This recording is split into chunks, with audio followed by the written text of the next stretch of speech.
Salam Bapak Ibu yang dikasihi Tuhan Yesus Kristus. Selamat malam bagi semua yang berada di Indonesia.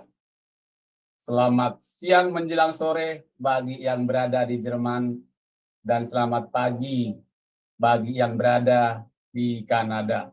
Puji Tuhan, kita bersyukur pada saat ini bisa bertemu kembali di ibadah online pada hari Minggu 9 Februari 2025.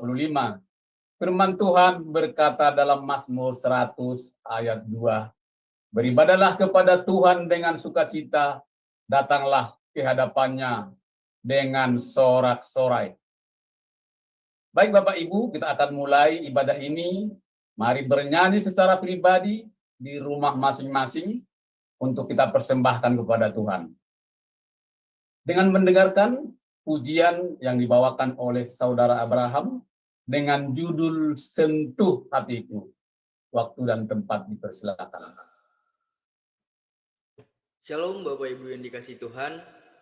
Puji Tuhan, kita masih diberi kesempatan untuk berkumpul, untuk memuji dan membesarkan nama Tuhan. Mari kita mulai ibadah pada hari ini dengan mengangkat satu pujian yang berkata, Sentuh Hatiku.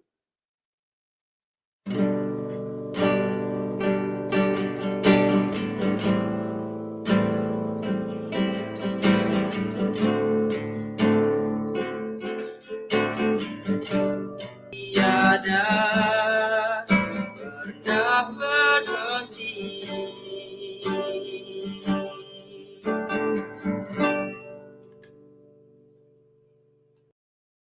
Puji Tuhan, kiranya melalui pujian ini Bapa kita di sorga bisa menyentuh hati dan mengubah hidup kita menjadi baru, seperti emas yang murni, dan mengajar kita agar mengerti arti sebuah kasih yang selalu memberi. Baik Bapak Ibu, sebelum kita lanjutkan ibadah ini, kita akan buka dalam doa yang dipimpin oleh Ibu Eri. Waktu dan tempat dipersilakan. Terima kasih. Ya, baik Pak Sam, terima kasih. Baik Bapak Ibu yang terkasih di dalam Tuhan, pada malam hari ini, waktu Indonesia, di siang hari, dan sore hari di bagian negara lain, mari kita satukan hati kita pada hari ini. Kita mau mendengarkan firman Tuhan, kita akan berdoa terlebih dahulu. Bapa yang terkasih di dalam Tuhan Yesus Kristus yang kami sembah. Terima kasih Tuhan kalau pada hari ini ya Bapa, pada tanggal 9 Februari ya Bapa, 2025 Tuhan. Kami datang dan kami ada sebagaimana kami ada Tuhan. Ini adalah anugerah, kasih dan penyertaan-Mu ya Bapa yang begitu luar biasa Tuhan. Kami boleh lalui Tuhan, dan kami boleh masuk di dalam bulan yang kedua di tahun 2025 ini adalah kasih karunia-Mu Tuhan. Bapa dalam surga, pada hari ini ya Bapa, kami yang bersekutu dalam ibadah online Sema Adonai Tuhan, mari Tuhan Kau pimpin kami ya Bapa, dari awal, pertengahan, sampai pada akhirnya Tuhan. Dan kami yang mengambil bagian ya Bapa dalam pelayanan ini. Untuk Pak Sam Tuhan sebagai moderator, biarlah Tuhan Kau yang memimpin beliau. Sehingga Tuhan acara ini boleh ya Bapa, hanya Engkau sendiri Tuhan yang memimpin kami. Dari awal, pertengahan, sampai pada akhirnya Tuhan. Engkau yang memakai semua Tuhan, alat-alat yang kami pakai, baik handphone, laptop, juga jaringan Tuhan, internet, wifi. Biarlah Tuhan, Engkau yang berkuasa sepenuhnya ya Bapa, dan Engkau yang berdaulat sepenuhnya ya Bapa di dalam ibadah kami ini. Tuhan, biar Engkau yang menggandeng kami satu sama lain dengan iman ya Bapa. Dengan iman percaya kami ya Bapa, bahwa Engkau ada di tengah-tengah kami ya Bapa. Kami datang bersekutu dan beribadah kepadamu ya Bapa. Tuhan, kami mohon pimpinan dan penyertaan-Mu juga ya Tuhan, untuk hamba-Mu Kau persiapkan bagi kami, kita akan terbaik bagi kami ya Bapa. Biarlah Tuhan, firman yang akan disampaikan boleh menjadi kekuatan, boleh menjadi pelita dalam kehidupan kami mengiring akan Engkau Tuhan, sehingga terang senantiasa ada daripada orang yang Engkau pilih dalam Engkau. Tuhan Yesus, kasih buat kebaikan, kemurahan-Mu ya Pak. Biarlah Tuhan melalui ibadah online ini ya Bapa, Engkau juga ya Bapa yang akan menjangkau jiwa-jiwa yang haus akan kebenaran firman-Mu Tuhan. Sehingga ya Bapa, firman-Mu taburkan Bapa pada setiap orang yang dengar, orang yang Bapa yang beribadah pada hari ini. Sehingga Tuhan ibadah kami tidak sia-sia, tapi ibadah kami ini ya Bapa boleh menjadi kekuatan bagi kami. Sehingga Tuhan, kami boleh menjadi anak-anak-Mu yang takut akan Engkau, yang dengar-dengaran kepada Engkau. Terima kasih Tuhan, kami serahkan acara ini ya Bapa, hanya di dalam nama Tuhan Yesus Kristus, Allah kami yang hidup. Haleluya. Amin. Amin. Terima kasih Ibu Eri atas doa yang sudah disampaikan kepada Tuhan. Selanjutnya kita akan mendengarkan pujian yang dibawakan oleh Saudara Abraham dengan judul bahwa Tuku, waktu dan tempat dipersilakan. Mari kita bersorak-sorai bagi nama Tuhan dengan menaikkan satu pujian yang berkata bahwa Tuhan juga gunung batuku.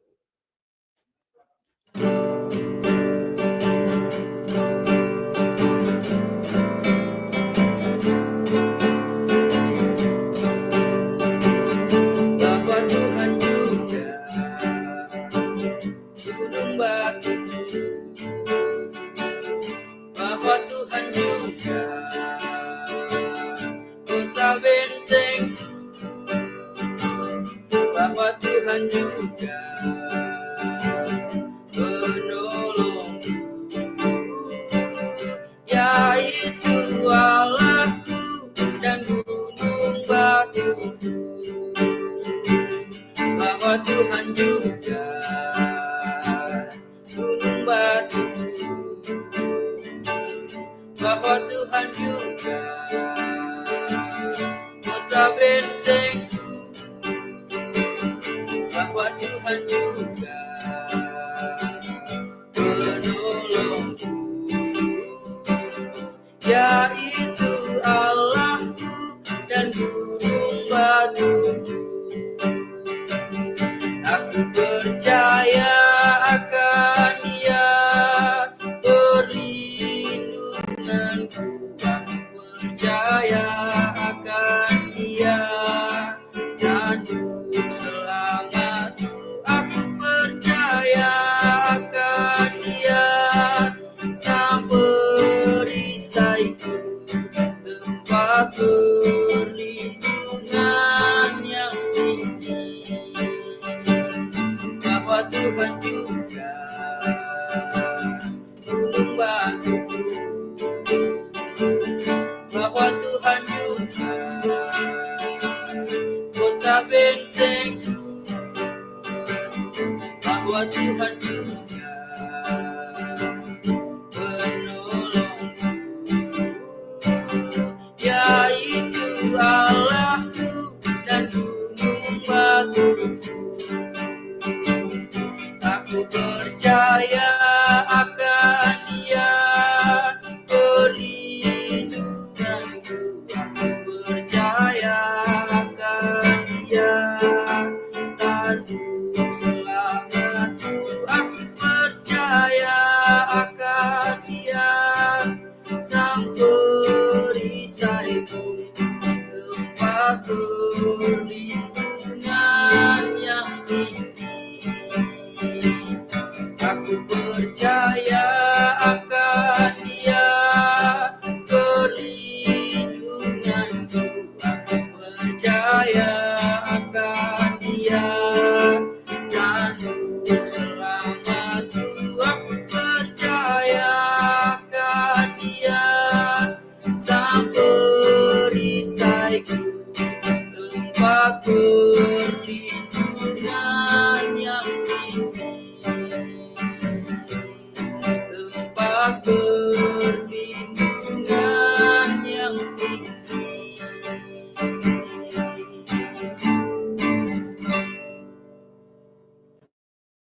Haleluya, puji Tuhan. Kita percaya Allah adalah gunung batu. 2 Samuel 22 ayat 3. Allahku, gunung batuku, tempat aku berlindung. Perisaiku, tanduk keselamatanku, kota bentengku, tempat pelarianku, juru selamatku. Engkau menyelamatkan aku dari kesesakan. Baik Bapak Ibu, sebelum kita mendengarkan firman Tuhan, mari siapkan hati dan pikiran kita dengan mendengarkan pujian pengantar firman Tuhan yang dibawakan kembali oleh Saudara Abraham dengan judul Dengan Sayapmu. Waktu dan tempat dipersilakan. Terima kasih. Mari kita siapkan hati kita untuk mendengarkan firman Tuhan dan mengangkat satu pujian yang berkata, dengan sayapmu.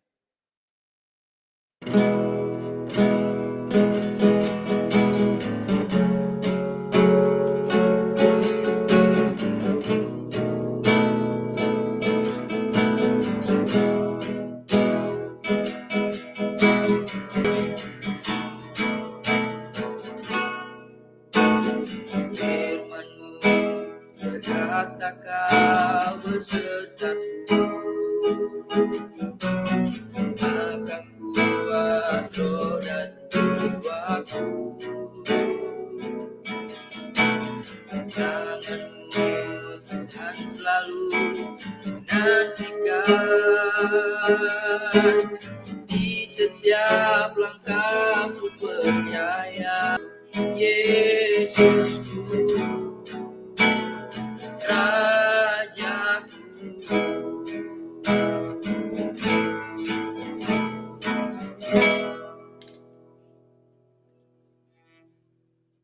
Puji Tuhan, di tengah badai pun kita jangan menyerah, karena Tuhan memberikan kekuatan dan perlindungan kepada kita.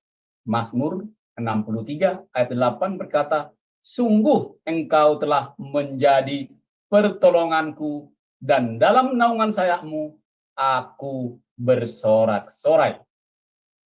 Mari Bapak Ibu, kita akan menikmati firman Tuhan yang bisa mengolah pikiran kita tanpa khawatir. Yang disampaikan oleh hambanya, Bapak Pendeta Dr. Kudus Pardede MTH, dengan tema kita pada malam hari ini, olah pikir tanpa khawatir, yang diambil dari Lukas 12 ayat 4-7, kepada hambanya, Bapak Pendeta Dr. Kudus Pardede MTH, waktu dan tempat dipersilakan. Terima kasih. Shalom saudara-saudara sekalian, senang sekali bisa kembali bersekutu secara online pada momen saat ini. Baik, kita akan belajar tentang tema yang tadi sudah disampaikan oleh Pak Sam Siagian tentang olah pikir tanpa khawatir, yang dari Lukas yang nanti akan menjadi pembelajaran kita. Mari kita akan sekali lagi memohonkan hikmat dari Tuhan. Kami mohon Roh Kudus akan menolong kami untuk bertambah dalam hikmat, dalam pengetahuan, dalam kemampuan yang daripadamu. Biarlah kami akan diperlengkapi, diperkaya dari kebenaran-kebenaran firman-Mu secara khusus pada malam hari ini. Di dalam nama Yesus. Amin. Baik, seperti tema yang sudah disampaikan tadi, saya ingin menyampaikan sebenarnya ini adalah satu seri dari firman yang beberapa waktu ini saya sampaikan dalam pertemuan kita di Shema, dan demikian juga dengan cahaya firman. Dan ini akan kita ambil dari Lukas 12 ayat 4 dan 7, saya langsung akan mengajak kita untuk membaca firman ini. Saya membacakannya dari bahasa Indonesia, terjemahan baru. Demikian firman Tuhan. Aku di sini adalah Yesus. Aku berkata kepadamu, hai sahabat-sahabatku, janganlah kamu takut terhadap mereka. yang dapat membunuh tubuh, dan kemudian tidak dapat berbuat apa-apa lagi. Aku akan menunjukkan kepada kamu siapakah yang harus kamu takuti. Takutilah dia yang setelah membunuh mempunyai kuasa untuk melemparkan orang ke dalam neraka. Sesungguhnya aku berkata kepadamu, takutilah dia. Bukankah burung pipit dijual 5 ekor 2 duit? Sungguh pun demikian, tidak seekor pun daripadanya yang dilupakan Allah. Bahkan rambut kepalamu pun terhitung semuanya. Karena itu jangan takut, karena kamu lebih berharga daripada banyak burung pipit. Demikian firman Tuhan. Kiranya kita terberkati dengan mendengar serta melakukannya. Nah, ketika tadi kita melihat dari pembacaan firman ini, di satu sisi kita bisa menemukan bahwa Yesus sedang berbicara tentang kehidupan, dan ada satu aspek yang secara implisit tadi disinggung, bukan menjadi fokus utama, bahwa memang hidup itu beresiko. Dan itu kita juga bisa pahami, kita pun bisa mengerti akan hal ini. Tidak ada tempat dimanapun yang aman dari risiko celaka dan kematian. Itu jelas.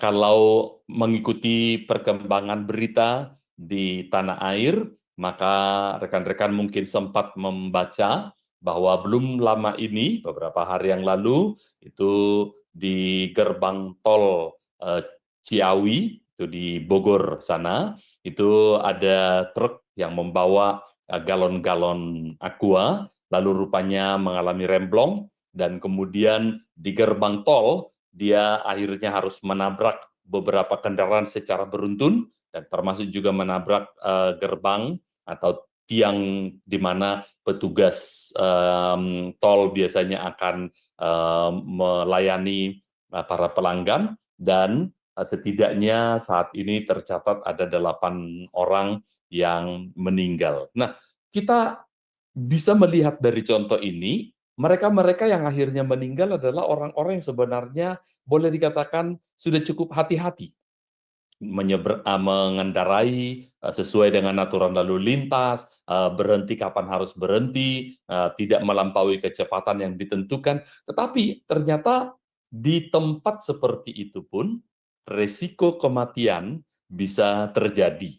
Ada orang yang justru pernah bilang begini, makanya ke gereja aman tahu, gitu ya. Tetapi tahukah Anda bahwa ternyata dari hasil survei pun gereja justru adalah tempat yang malah salah satunya paling rawan. Sebab itu adalah tempat yang paling sering diserang, baik itu entah oleh teroris, entah itu mungkin oleh mereka yang mungkin kelompok yang radikal tertentu, apapun itu. Kita bisa mengatakan, bahkan kalau kita bandingkan dengan makhluk lain, manusia seringkali lebih beresiko celaka, kecelakaan, dan kematian. Diambil sebuah pembanding aja. Kalau sekiranya ada 10 ekor kucing dilemparkan dari gedung berlantai 7, gitu. Nah, kira-kira ketika dilemparkan, kira-kira berapa di antara 10 kucing itu yang akan celaka? Ternyata ada survei, ada penelitian tentang hal itu. Paling kalau ada itu cuma 1 ekor. Kenapa? Karena kucing itu mampu untuk segera memposisikan diri sehingga kejatuhannya itu tidak sampai menjadi sedemikian fatal. Dan dia juga punya tulang yang cukup kuat. Nah, sebaliknya, kalau 10 orang dijatuhkan dari lantai 7, berapa yang selamat? Kalau kucing paling tidak 9 yang selamat, 1 yang mungkin celaka kalau ada. Kalau manusia belum tentu ada yang selamat. Oh, mungkin ada yang satu. Itu pun kalau jatuhnya di atas emak-emak yang mungkin empuk pula. Dalam hal ini mungkin yang mati justru yang ditimpa.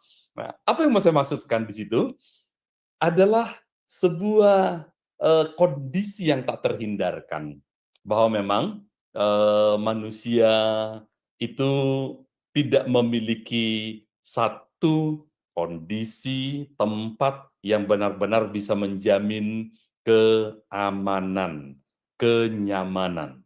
Sewaktu-waktu, setiap saat tanpa terduga, tanpa pernah mampu diantisipasi oleh akal budi, yang namanya celaka yang menyebabkan binasa, itu bisa terjadi kapan saja.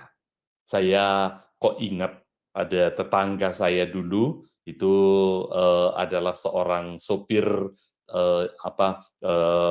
transportasi antar pulau, bukan cuma antar provinsi. Sumatera ke Jawa, bolak-balik, sudah entah berapa ribu kilometer dia pernah telusuri atau jalani dengan membawa kendaraannya ini. Tetapi ternyata apa yang terjadi, dia mengalami kecelakaan. Dan yang unik, seseorang pernah membuat komentar begini, walaupun dia sudah menempuh puluhan ribu kilometer, tetapi kematian itu terjadi hanya di 1 meter. Ya, mungkin kalimat yang agak unik. Ya, menempuh puluhan ribu atau ratusan ribu kilometer, tapi kematian toh terjadi di 1 meter itu. Sesuatu yang tak terhindarkan. Nah, tetapi meskipun memang betul hidup itu adalah penuh resiko, kita bisa melihat di sisi lain bahwa ketika rasa khawatir menyetir pikir, ya, kalau saya membuat sebuah kalimat yang sedikit agak bersajak, memudahkan kita mungkin mengingat kalimat tersebut. Kita bisa melihat karena sebenarnya rasa takut saja sudah bisa membuat kita merasa lumpuh, tak berdaya. Namun, bila pikiran kita sampai dikuasai oleh rasa khawatir, maka akibatnya itu justru sangat fatal karena orang mati akal hingga lethal, itu fatal hingga homisidal. Oke, kalau istilah-istilah itu sesuatu yang memang cukup mengkhawatirkan. Nah, sejenak ketika kalau Anda melihat di layar, saya sengaja memberi satu gambar yang mengingatkan saya pada waktu masih kecil, masih SD dulu, ketika di sekolah diumumkan akan ada petugas dari puskesmas atau dinas kesehatan menyuntik. Wah, itu sudah membuat kita itu pada khawatir. Nah, berapa banyak di antara Anda yang takut disuntik? Mengapa? Padahal udah diberitahu bahwa betul sih ada rasa sakitnya, tapi rasa sakitnya itu cuma digigit semut. Ada rasa sakit yang jauh dalam ukurannya, skalanya lebih besar, dan kita tidak pernah merasa bermasalah untuk menghadapi itu.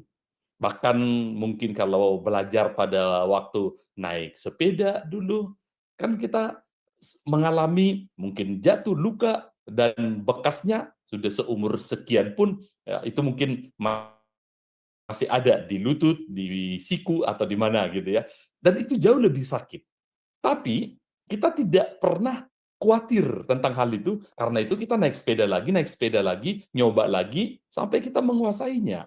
Rasa takut saja sudah bisa melumpuhkanmu. Ketika saya ingat waktu suntik seperti yang tadi saya cerita, lalu kemudian ketika dokter itu sudah berdiri dengan seorang perawat membantunya, lalu menurut absen guru memanggil nama kami satu persatu, mulai dari huruf A, Anthony, gitu ya. Lalu yang kedua, Berta, dan kemudian C, Christina, dan sebagainya. Ketika yang pertama ini disuntik, kemudian dia teriak, 5 orang murid langsung kabur dari kelas. Akhirnya kalaupun 2 ketangkap, 3 kabur pulang ke rumah. Hanya karena begitu menakutkannya image yang sudah ada di benaknya. Nah, artinya kita bisa melihat di sini bahwa rupanya kalau rasa khawatir sampai menyetir pikir, maka kan kondisinya sangat fatal. Saat rumah kebakaran, orang tidak lagi berpikir panjang, apa yang bisa diselamatkan? Anda mungkin pernah mendengar bahwa dia mengingat bayinya masih ada di ranjang, segera dia berlari si ibu oleh karena ini adalah anakku, berlari lalu kemudian menyelamatkan dan keluar. Dia rasa lega, sampai di luar dia sadar ternyata yang dia bawa lari itu bukan bayinya, melainkan mungkin guling atau bantal, dan terlalu terlambat untuk menyelamatkan. Lihat kisah orang yang konon bunuh diri, lupa bahwa masih ada banyak hal yang seperti di Indonesia sekarang lagi musim durian, durian masih enak. Durian musangking.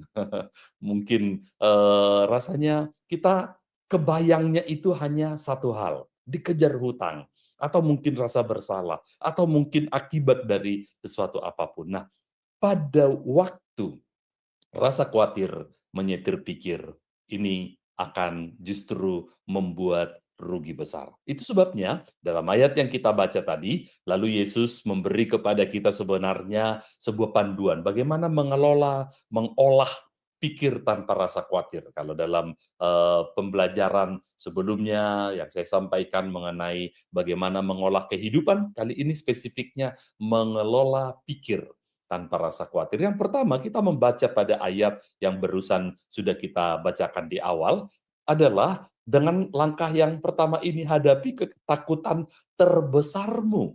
Hadapi ketakutan terbesarmu.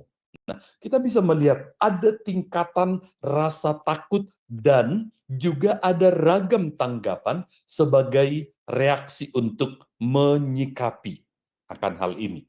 Kalau kita belajar misalnya dari seorang psikolog yang menggambarkan akan kebutuhan-kebutuhan itu ada tingkatannya. Kebutuhan primer, lalu sekunder, lalu tersier, dan seterusnya.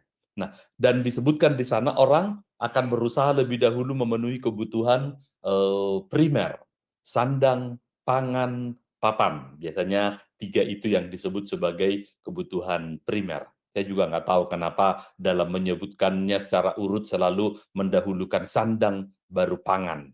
Kalau kami orang Batak, biasanya pangan itu nomor 1, sandang itu nomor yang berikutnya. Biar kalah aksi, asal jangan kalah nasi.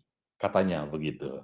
Oke, tapi ada orang yang mungkin lebih mengedepankan tampilan. Oke, yang manapun itu masih di level yang paling dasar. Dan kita bisa melihat di sana, rasa takut umumnya timbul karena sebenarnya faktor-faktor yang kelihatan, yaitu kalau ternyata sudah habis beras, sudah tidak ada lagi uang di dompet, di rekening, atau mungkin benar-benar takut akan orang yang mungkin mengancam. Gara-gara takut tidak makan, orang bisa akhirnya jadi begal. Sesuatu yang makin marak terjadi di tanah air kita. Takut dibully dan tidak gaul. Sampai ada anak maksa orang tua untuk membelikan dia apel. Ketika sudah dibelikan apel, udah kalau cuma apel, udah aku beli 2 kilo. Wah, makin marah. Karena apel yang dimaksud bukan apel yang sekilo Noban gitu ya. Tetapi apel yaitu merek HP. Takut turun harga diri. Kadang-kadang juga membuat orang akhirnya lupa apa yang menjadi kebutuhan atau prioritasnya. Nah, apapun itu kita bisa lihat, namun Alkitab justru memberikan ada satu jenis rasa takut yang lebih besar dampaknya, yang lebih besar akibatnya. Nah, ini aneh. Tadi bukankah kita bercerita bahwa hidup ini saja penuh bahaya, penuh risiko. Lalu bagaimana menghadapinya? Malah Alkitab memberikan satu hal, Ada yang lebih menakutkan lagi, bukan takut dibunuh seperti yang dia bilang tadi, atau takut kelaparan, atau takut tidak bisa mencapai obsesi dan sebagainya, tetapi malah ditambahin pula kekhawatiran yang satu belum diatasi. Lah ini kok malah menambahin pula. Nah, tetapi kita bisa melihat di sini takut akan Tuhan yang disebutkan atau ditambahkan dalam pengajaran Yesus dalam bacaan kita kali ini, itu beda dengan takut yang lain. Justru kalau Anda memiliki jenis yang satu ini, malah memberikan rasa aman yang tertinggi. Rasa aman. Anda dicurangi, lalu pengen balas, tapi karena Anda takut akan Tuhan, nggak jadi. Malah kita disuruh pula untuk mengampuni. Lah kok bisa jadi begini? Namun kita lihat ketika kita menaati, hati kok malah lebih tentrem. Dan ketika kita mengizinkan menaati apa yang Tuhan perintahkan, Tuhan yang akhirnya berperkara dengan orang-orang tersebut. Jadi tidak perlu model sinetron azab seperti kalau Anda menonton mungkin di televisi tertentu di Indonesia, kalau dosanya kayak apa, nanti azabnya di alam barzakh itu seperti apa gitu ya. Ya, pada akhirnya kita bisa melihat bahwa Tuhan kan yang akhirnya justru bekerja. Maka kalau kita bisa melihat di sini, kita justru tidak perlu menghindari, tetapi malah hadapi kekuatan terbesarmu. Hadapi. Tapi hadapi jangan sendiri, itu dia. Hadapi dalam takut akan Tuhan. Dulu anak-anak kami, itu waktu kecil, itu takut sama anjing karena pernah dikejar anjing tetangga, seperti ada rasa trauma sejak itu melihat anjing.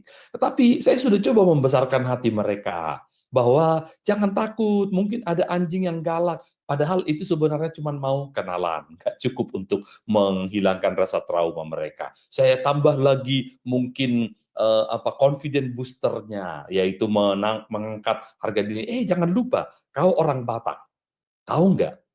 Bukan orang Batak yang takut anjing, anjing yang takut orang Batak begitu. Karena jangan-jangan nanti disaksang begitu. Tapi tetap itu tidak membuat mereka menghilangkan rasa takutnya. Apa yang saya lakukan bukan membuat mereka terus-menerus malah ditambah-tambahin lagi, takut nanti kalau ada ini ada anjing loh di sana lah, kalau itu akan membuat mereka menjadi malah penakut gitu. Nah, itu sebabnya yang saya lakukan justru apa? Saya justru membawa, memelihara, membesarkan anjing di rumah.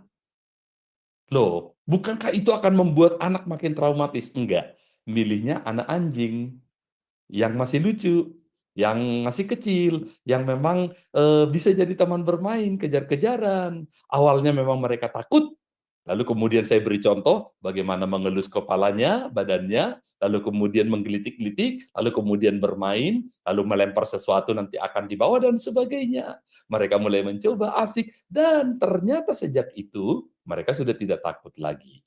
Mereka justru malah sekarang menjadi bersahabat, menjadi sangat terbuka.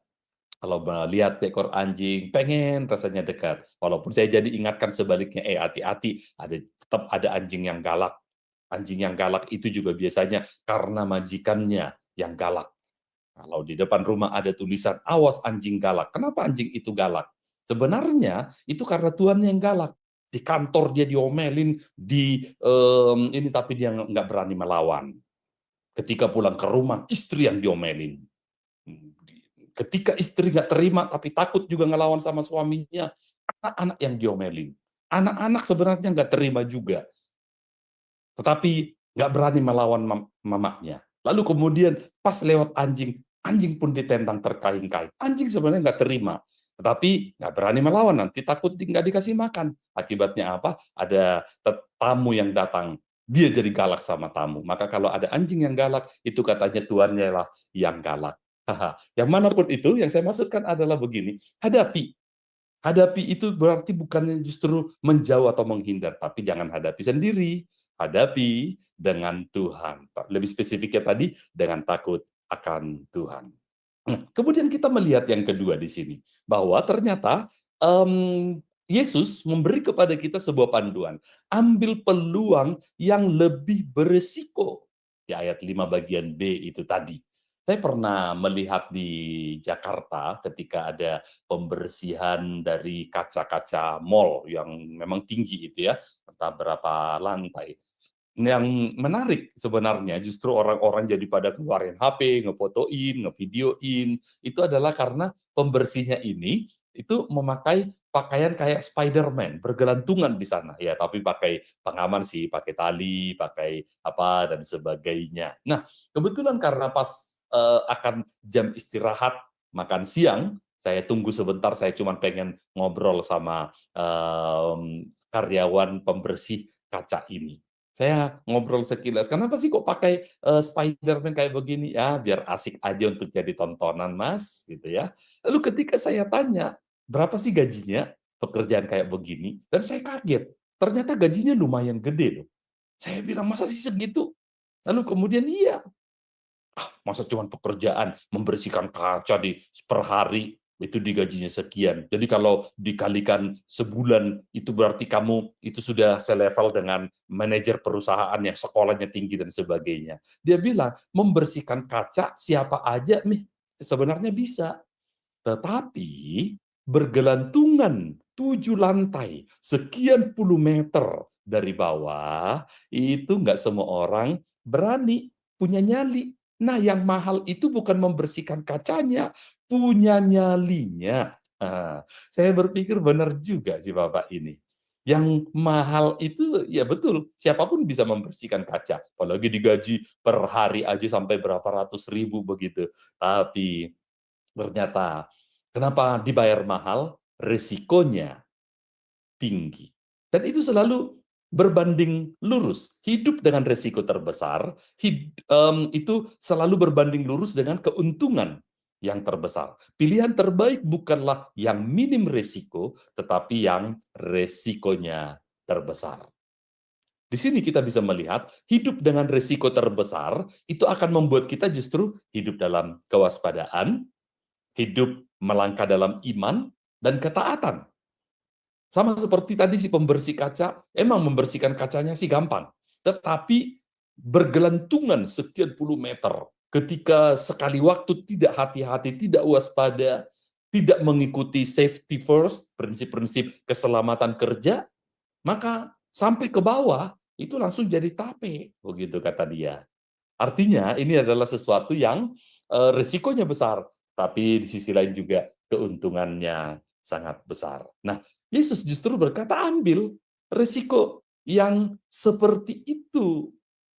Nah, pertanyaannya adalah, lalu risiko yang terbesar itu yang mana? Hidup dalam iman dan taat itu akan memposisikan Anda sebagai seorang yang beresiko. Karena kalau Anda mau jujur, Anda mungkin akan dibuat hancur oleh mereka-mereka yang mungkin tidak senang dengan gaya hidupmu. Kalau Anda berintegritas, justru akan dihadang oleh mereka yang mencoba mendapatkan keuntungan dengan cara-cara yang curang. Ketika Anda menaati Tuhan, maka akan selalu ada daya yang terus menghambat, bahkan menarik Anda kembali lagi kepada kemunduran. Dan itu memang terjadi. Itu resiko dari iman kita. Tetapi tetap firman Tuhan berkata, ambil justru peluang yang beresiko. Ingat, kita tidak sendiri. Dalam langkah yang pertama itu tadi, orang yang takut akan Tuhan justru ada dalam perlindungan Tuhan. Justru ketika kita takut akan Tuhan, maka kita bisa melihat di sini, kita justru tidak lagi takut akan level yang di bawahnya. Kita nggak takut lagi nggak makan misalnya, asal kita telah berusaha dengan takut akan Tuhan dengan jujur, maka Allah seperti digambarkan nanti dalam 2 ilustrasi tuh, lihat burung di udara, Meskipun memang bahkan dalam keterbatasan tidak punya lahan, tidak menabur, tetapi Tuhan pelihara mereka. Kamu lebih dari itu. Nah, kita bisa melihat bagaimana digambarkan dalam kehidupan takut akan Tuhan, justru rasa takut yang lain itu kalah, minder, nggak lagi mampu untuk menguasai pikir, lalu kemudian membuat kita menjadi akhirnya freeze dalam ketakutan. Nah, itu yang kita bisa lihat di sini. Ketika kita sudah sampai di level yang tertinggi, kita tidak takut apapun lagi. Takutlah, kata Yesus. Jangan takut untuk mereka yang sanggup membunuh atau mencabut nyawamu. Tapi takutlah akan dia selain yang mampu membunuhmu, tapi juga melemparkan engkau ke neraka. Ini yang Yesus kemudian sampaikan kepada kita. Dan kalau kita sudah sampai di tidak takut apapun kecuali takut akan Tuhan, kita tidak perlu takut akan kehilangan mungkin karir, keuntungan, atau apapun yang lain-lain. Sama seperti kalau orang sudah tidak takut mati, maka dia mungkin sudah tidak lagi khawatir akan banyak hal-hal yang lain. Kalau kita sudah sampai di level yang tertinggi ini, aman. Itu yang Yesus ajarkan. Bagaimana mengolah pikir tanpa rasa khawatir. Nah, lalu kemudian kita bisa melihat ada prinsip yang berikutnya. Yaitu, betul, resiko kan tidak dengan sendirinya hilang, tetapi justru kalau resikonya makin besar, memang keuntungan lebih besar, tapi kan resikonya lebih besar. Nah, untuk menjawab itu, Yesus lalu memakai dua analogi, dua ilustrasi. Yang pertama, Yesus memakai dari dua gambaran ini. Yang pertama burung pipit, dia katakan. Nah, saya mau mengutip dari Matius 10 ayat 29 hingga 31, ayat yang sama, tetapi ada sedikit beda detailnya. Coba perhatikan, tadi kita sudah membaca apa yang dari Lukas, ya pasal yang ke-12 ayat 4-7. Kali ini saya mau membandingkan dengan ayat yang sama, tetapi perbedaan sedikit detail pada Matius. Matius 10 ayat 29 dan 31. Bukankah burung pipit dijual 2 ekor seduit? Namun seekor pun daripadanya tidak akan jatuh ke bumi di luar kehendak Bapamu. Sebab itu janganlah takut, karena kamu lebih berharga daripada banyak burung pipit. Nah, coba perhatikan di sini, disebutkan di dalam kata yang saya sorot warna berbeda, 2 burung pipit itu dijual 2 ekor 1 duit. Sementara kalau kita mengingat tadi apa yang dicatat dalam Lukas 12, secara khusus ayat yang ke-6, Anda akan mencermati di sana hitungannya adalah 5 ekor 2 duit. Nah, kalau kita membuat hitung-hitungannya, sepertinya kok Alkitab keliru ini. Ini salah hitung kali. Karena kalau 1 duit mendapat 2 ekor burung pipit, maka kalau 2 duit seharusnya dapat berapa ekor? 4. Tapi kenapa disebutkan 5? Nah, ini bukan Yesus tidak sedang memakai hitung-hitungan kalkulator. Jadi bukan karena Yesus tidak pintar berhitung, bukan itu masalahnya. Karena ada yang berkata, lihat matematikanya Yesus saja nggak lulus. 5 tambah 2 dibagi 5.000 sama dengan, lalu Yesus menjawab 12. Kenapa? Karena 5 roti ditambah 2 ikan dibagikan untuk 5.000 orang, lalu dapatnya berapa? Sampai 12 bakul. Lah, itu hitung-hitungannya berbeda. Nah, di sini yang Yesus sedang tampilkan kenapa 1 duit harusnya dapat 2 ekor, tapi ini 2 duit kok malah 5 ekor. Ini sebenarnya adalah hitungan emak-emak. Kalau emak-emak itu belanja di pasar, tentu di pasar Indonesia bukan ke mall ya. Kita lihat berapa nih sekilo? 20.000. Tawar dulu, ditawar sampai berapapun, pokoknya bisa kurang. Ya udah. Nah, sesudah selesai sepakat dengan harganya, lalu ditimbang, kemudian dibayar. Tetapi biasanya ibu-ibu, kadang-kadang oleh pembelinya yang paling sering, sesekali penjualnya kalau ini pelanggan yang baik juga, itu lalu kemudian masih diambil sejumput itu bawangnya, nih tambahin. Loh, sudah jelas harganya sepakat, timbangannya udah benar, kenapa ditambahin? Nah, itu biar jadi langganan gitu kan, atau karena hubungan supaya baik, supaya jangan belanja ke tempat lain. Nah, apapun itu, di sini hitung-hitungannya bukan lagi hanya sekedar sekilo sekian rupiah.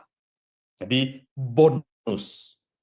Nah, kita lihat tentu hal seperti ini hanya berlaku untuk barang yang nilai ekonomisnya tidak seberapa. Nggak ada orang yang kalau membeli katakanlah misalnya emas.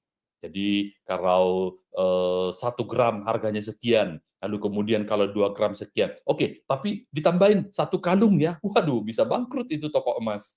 Karena itu hanya berlaku untuk hitung-hitungan cabai, bawang, atau apapun yang lain. Kalau harganya toh tidak seberapa, tetapi hubungan terpelihara baik. Itu kira-kira di benaknya pedagang dan penjual ini. Makanya masih ada tambahan, nggak seberapa sih. Artinya memang itu menunjukkan burung pipit itu memang bukanlah komoditas yang mahal. Dan memang betul, burung pipit itu bukanlah burung pipit. Anda tahu burung pipit kan? Di Indonesia juga sering disebut itu burung gereja. Tapi jadi masalah kalau disebut burung gereja. Sebab kalau burung gereja lalu hinggapnya di masjid, itu disebut jadi burung apa? Ada yang kelompok sini akan bilang, oh itu burung, kalau sudah hinggap di sana, oh itu burung murtad. Yang sana lalu sebaliknya, oh itu dia burung mualaf dari gereja sekarang ada di sini. Oke, burung pipit aja lah. Burung pipit itu nggak ada yang menarik kan? Nggak menarik pertama-tama warna bulunya karena cuma begitu doang satu warna. Nggak menarik juga misalnya suaranya yang di Indonesia itu kadang bisa dilombakan dan bisa dapat duitnya bukan harga burungnya tapi kicaunya. Juga tidak banyak dagingnya, cuman memang kecil banget burung pipit itu. Ya kalau, misalnya digoreng pun dagingnya itu cuma nempel di gigi aja, saking dikitnya. Itu sebabnya mengapa burung pipit itu harganya itu satu duit itu adalah receh terkecil. Bisa dapat 2 ekor ya. Kalau sekarang mungkin receh terkecil di Indonesia kita temukan Rp500. Berarti kalau satu keping Rp500, dapat 2 ekor burung pipit, satu ekor cuma 250, kecil gitu. Yang kita masukkan di sini, tapi kita lihat kalau ada satu ekor pun dari burung yang tidak berharga ini, itu tidak akan ada yang jatuh ke bumi di luar kehendak Bapamu. Berapa di antara Anda pernah melihat burung pipit ini kalau sore itu biasanya berjejerkan di kabel listrik gitu kan, karena disitulah mungkin mereka hinggap dan sebagainya. Berapa di antara Anda pernah melihat entah satu dari itu yang berjejer itu rupanya mengalami serangan jantung, lalu kemudian tegang, kejet-kejet, dan kemudian akhirnya jatuh persis di depan Anda. Mungkin Anda sudah termasuk paling beruntung. Tetapi untuk setiap ekor burung pipit yang tidak dihitung, tidak diperdulikan mungkin oleh manusia, Alkitab berkata, tidak seekor pun jatuh ke bumi di luar kehendak Bapamu. Bapa itu bahkan menghadiri pemakaman, kalau boleh memakai kata itu, dari setiap ekor burung pipit. Artinya engkau berharga. Kalau engkau lebih berharga dari banyak burung pipit, bukankah itu seharusnya membuat kita merasa tenang di sana? Oke, jadi itu yang kita lihat. Analogi kedua, tidak kalah menariknya, yaitu disebut tadi di sini rambut. Rambut kepalamu pun itu terhitung semuanya. Coba bayangkan, berapa orang di antara kita yang mau tahu berapa jumlah rambut di kepala. Saya ingat seorang hamba Tuhan karena udah merasa jengkel, marah, protes, Tuhan tidak membela dia sepertinya begitu. Lalu kemudian dia berkata kepada Tuhan seperti ini, Tuhan, udahlah pokoknya aku udah mau murtad aja, aku udah nggak mau lagi ikut engkau. Lalu kemudian Tuhan mengingatkan, jangan lupa, aku mengingat engkau, aku bahkan tahu jumlah rambut di kepalamu. Ya udah Tuhan, kalau betul engkau peduli, aku mau tanya, berapa helai rambut sekarang di kepalaku? Lalu Tuhan berkata, sekarang jumlah helai rambut di kepalamu 113.273. Tadi pagi itu gugur waktu kamu sisiran 8 lembar, sehingga sekarang hitung sendiri. Yang benar Tuhan. Tuhan berkata, kalau nggak percaya, hitung sendiri sono. Siapa yang bisa menghitungnya? Tetapi itu sekaligus menyadarkan dia. Karena tidak ada orang yang membuat mesin penghitung jumlah rambut di kepala. Ya, nggak ada sarjana teknik yang repot-repot membuat itu. Walaupun mungkin dia berhasil membuatnya, tapi nggak bakal laku. Kenapa? Nggak ada orang peduli tentang hal itu.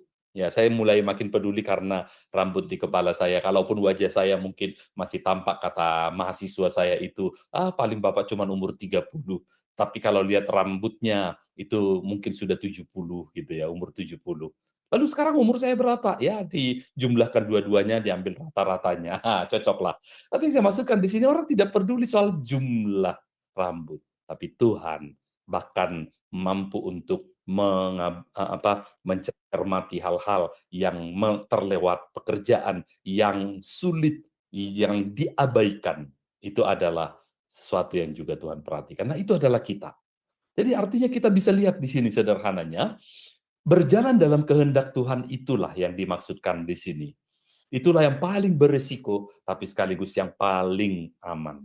Karena segala risiko telah diperhitungkan oleh Tuhan dari yang terbesar hingga terkecil.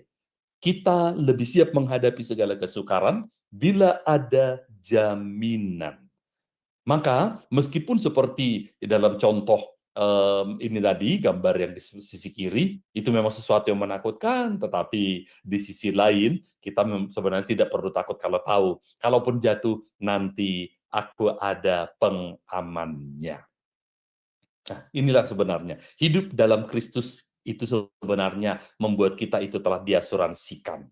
Preminya sudah dibayar dengan darah Kristus. Kematiannya memberlakukan manfaat dari jaminan itu. Dan kebangkitannya memastikan bahwa dia hadir untuk mewujudkan. Tidak seperti beberapa perusahaan asuransi yang lalu kabur atau memakai banyak alasan untuk klaim yang seharusnya diterima oleh nasabahnya. Tapi dia adalah Allah yang hidup, Kristus yang hidup, yang akan hadir dan yang sanggup untuk menggenapinya. Dan kedatangannya kedua kalinya menyempurnakan janji untuk kita di hidup yang akan datang. Tercover semua apapun yang menjadi kekhawatiran dan kecemasan kita. Nah, karena itulah disebutkan di sini, jangan pilih hidup yang minim resiko. Jangan menjadi orang Kristen yang adem ayem, yang lebih banyak rem daripada gasnya. Udah, jadi orang Kristen itu ya biasa-biasa aja, nggak usah yang terlalu sok rohani. Kalaupun mengangkat tangan, ya memuji Tuhan setengah tiang aja, jangan sampai terlalu lebay atau apapun. Kadang-kadang kita mau menjadi orang Kristen yang tidak terlalu ingin ekstra. Padahal Allah kita adalah Allah yang selalu ekstra. Ekstravaganza, ekstra ordinary, dan sebagainya. Karena itu jangan pilih hidup yang minim risiko, tetapi hidup yang risikonya besar, tetapi dijamin dengan kepastian di dalam Tuhan Yesus. Itulah hidup terbaik. Tidak ada hidup yang lebih baik dari opsi yang satu ini. Dan semoga dengan apa yang Yesus katakan, kekhawatiran yang senantiasa bisa menghantui dan bahkan mungkin saat ini sedang mencoba untuk menguasai pikiran kita. Kita ingat apa kata Yesus. Lihat burung pipit, nggak ada nilainya apa-apa, tapi tidak seekor pun yang jatuh ke bumi di luar kehendak atau tanpa sepengetahuan Bapamu di surga. Tuh, rambut di kepalamu. Nggak ada orang yang tahu jumlahnya, akuratnya, detailnya, dan sebagainya. Tetapi aku tahu. Dan kalau untuk rambut saja aku peduli, bukankah aku lebih peduli kepada orangnya secara keseluruhan. Itulah Tuhan kita, itulah Yesus. Dan itulah sebabnya pada firman kali ini, saya mau mengajak kita untuk sekarang mengambil satu sikap yang terbaik, yaitu memilih untuk berjalan dalam kehendak Tuhan. Itu beresiko. Berjalan dalam kehendak Tuhan, dalam ketaatan, itu akan membuat kita mungkin menjadi terekspos seperti Daniel, Sadrak, Mesak, Abednego. Justru karena ketaatan mereka justru akan dibawa kepada penghukuman atau mungkin pembinasaan.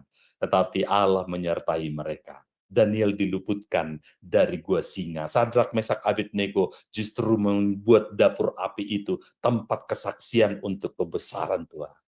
Dan kiranya apa yang sedang engkau khawatirkan, lalu kemudian engkau asuransikan kepada Kristus. Seluruh hidupmu, aspirasimu, cita-citamu, usahamu, pekerjaanmu, masa depanmu.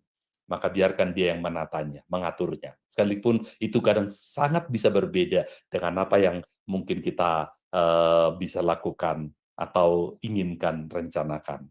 Tapi Dia selalu memiliki yang jauh lebih baik dari yang ada dalam hati dan pikiran kita. Mari berdoa. Bapa, kami dengar firman-Mu pada malam hari ini, bahwa sesungguhnya betul kehidupan kami ini penuh resiko, dimanapun kapanpun dalam kondisi yang tak terkendali dan tidak mampu untuk kami antisipasi, tetapi karena Tuhan sendiri menjadi pelindung kami, tidak akan takut segala bahaya, sebab Engkau beserta kami. Ada gadamu, ada tongkatmu yang menyertai, yang menjadi penghibur bagi kami. Maka kami ketika melewati lembah kekelaman itu juga tidak perlu lagi dikuasai oleh rasa cemas dan khawatir.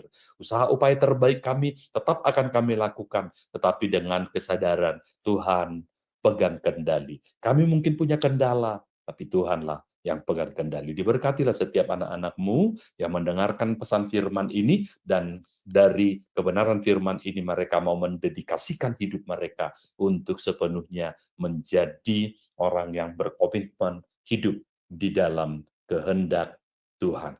Itu kehidupan terbaik. Pilihan terbaik dalam hidup kami adalah berjalan dalam kehendak Tuhan. Dalam nama Yesus, pemilik tunggal satu-satunya atas hidup kami, kami berdoa. Haleluya. Amin.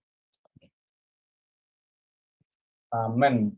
Puji Tuhan, terima kasih renungan firman Tuhan yang sudah disampaikan oleh Bapak Dr. Kudus Pardede untuk kita semua yang hadir pada malam hari ini, yang membuat atau yang bisa mengelola pikir kita tanpa rasa khawatir.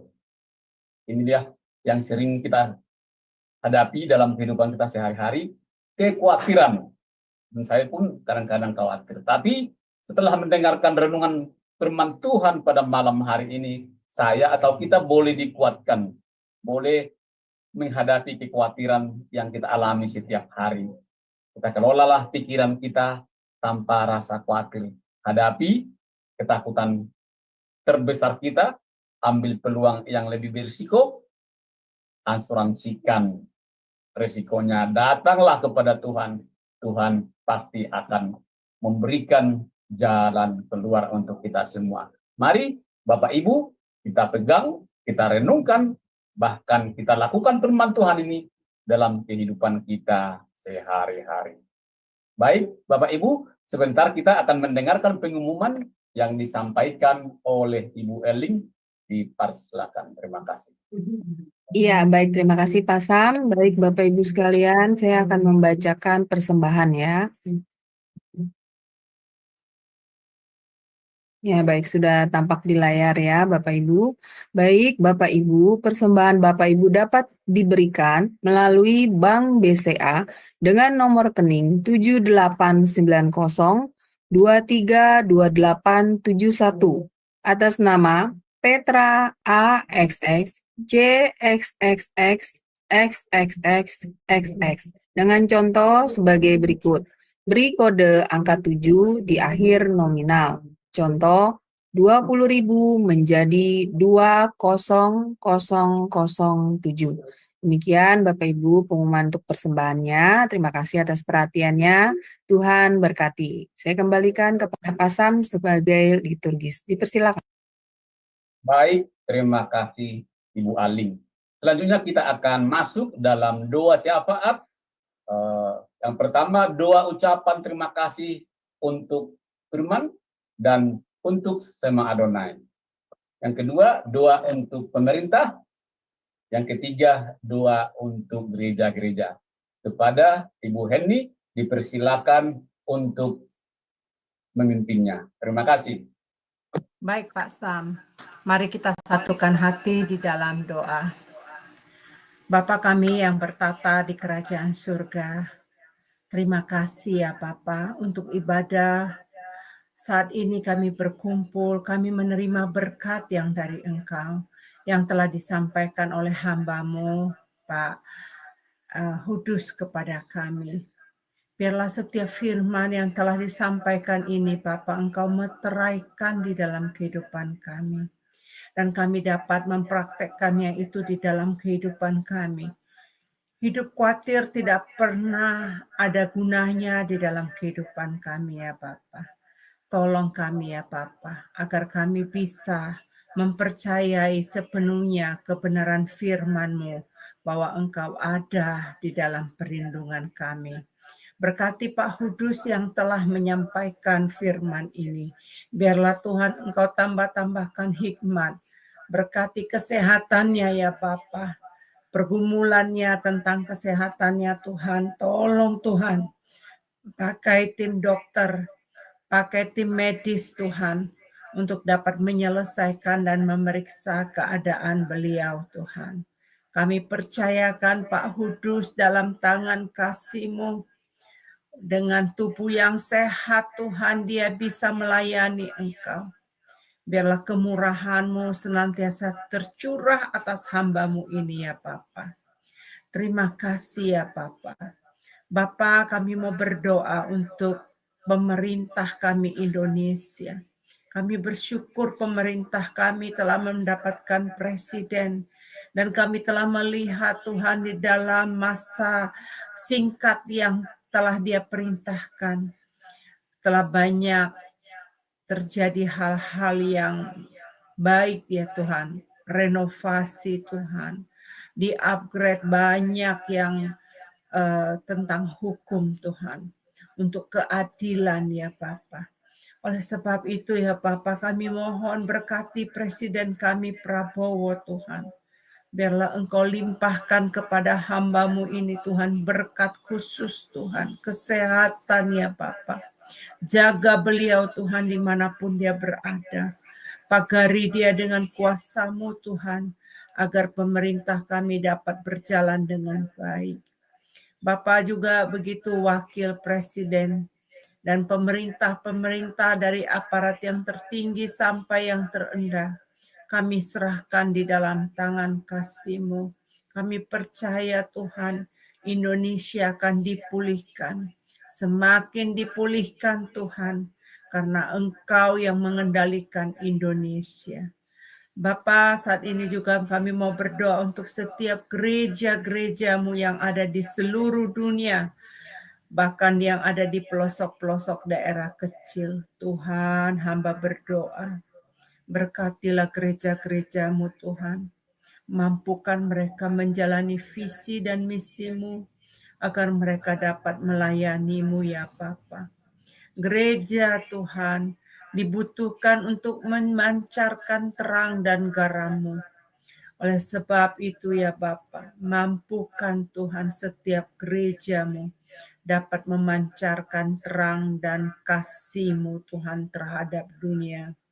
Untuk kami sebagai pelayan-pelayan-Mu, dimanapun mereka berada Tuhan, baik yang ada di desa, di pelosok-pelosok Tuhan, dimanapun yang Engkau pakai mereka sebagai guru sekolah minggu, sebagai penginjil, pengajar Tuhan, hamba serahkan seluruhnya dalam tangan kasih-Mu. Biarlah Tuhan Engkau melawati setiap para pekerja-Mu Tuhan, supaya dapat melayani-Mu dengan baik. Bapa, kami percaya juga ya Tuhan, bagi saudara-saudara kami yang membutuhkan pertolongan-Mu, biarlah Engkau juga yang mengulurkan tangan-Mu Tuhan.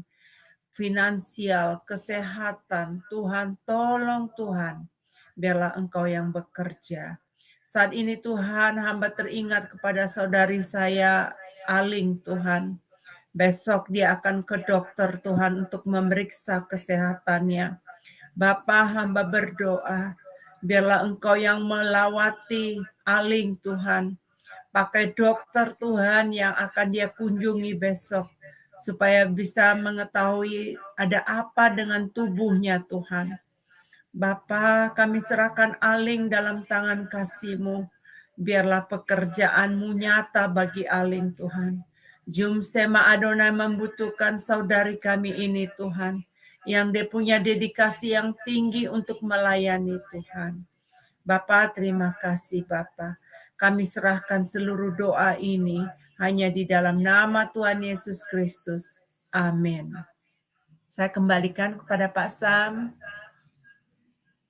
Amin. Terima kasih untuk Ibu Heni atas doa-doa yang sudah dipanjatkan kepada Tuhan. Sebelum kita menerima doa berkat, kita akan mendengarkan pujian penutup yang dibawakan kembali oleh Saudara Abraham dengan judul Betapa Hatiku Berterima Kasih Yesus. Waktu dan tempat dipersilakan. Terima kasih. Untuk menutup ibadah pada hari ini, mari kita angkat satu pujian yang berkata, betapa hatiku berterima kasih Yesus.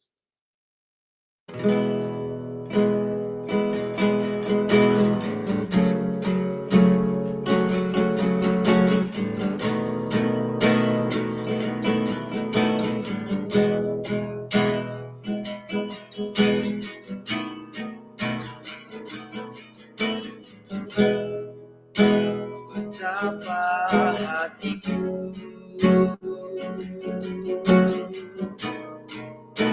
berterima kasih Yesus, Kau mengasihiku,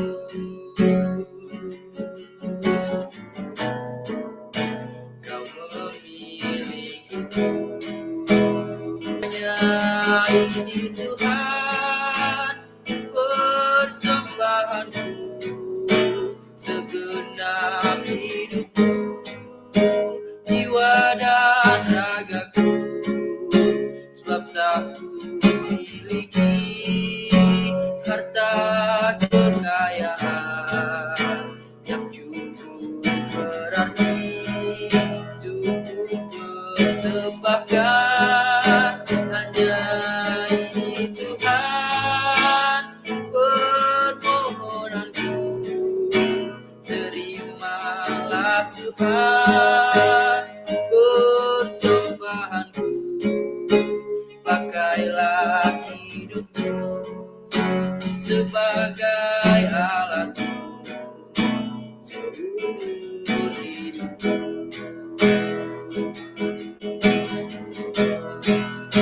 Pakailah hidupku sebagai alatmu, seumur hidupku.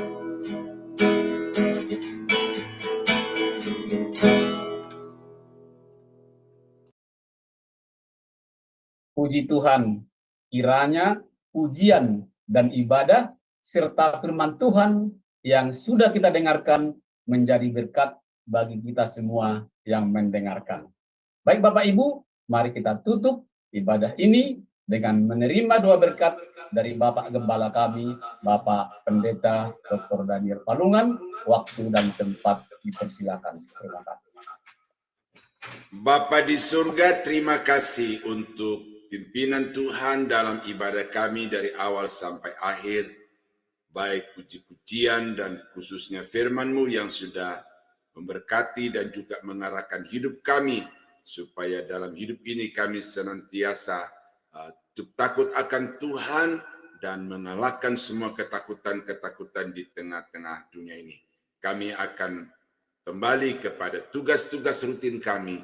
Tuhan, kami mohon kiranya Engkau sertai dan lindungi kami, supaya semua yang kami kerjakan senantiasa berhasil, dan nama Tuhan kami senantiasa puji di dalam hidup ini. Terima kasih Bapa, kami akhiri ibadah pada malam ini dalam nama Yesus Tuhan dan Juru Selamat kami. Haleluya. Saudara-saudara yang dikasihi Tuhan, kiranya anugerah dari Allah Bapa di dalam sorga, damai sejahtera dari Tuhan kita Yesus Kristus, serta persekutuan kuat kuasa Roh Kudus, kiranya menyertai kita sekalian dari sekarang sampai selama-lamanya. Di dalam nama Yesus, kami akhiri ibadah kami pada malam ini. Haleluya. Amin. Amin. Puji Tuhan, ibadah kita sudah selesai dan berjalan dengan lancar atas pimpinan Tuhan. Kami mengucapkan terima kasih kepada Bapak Gembala kami, Pendeta Daniel Palungan, kepada Bapak Pendeta Dr. Hulus Pardede MTH, Bapak Ibu Saudara-saudara yang hadir di Zoom Sema Adonai dan di live streaming, dan juga di channel YouTube Cahaya Firman. serta semua tim Sem Adonai yang bertugas di belakang layar. Perlu diingatkan untuk saling sapa dan ramah tamah bisa nanti setelah di-end-kan acara live ini. Sampai di sini ibadah kita, sampai jumpa minggu depan. Berpikirlah positif dengan campur tangan Tuhan.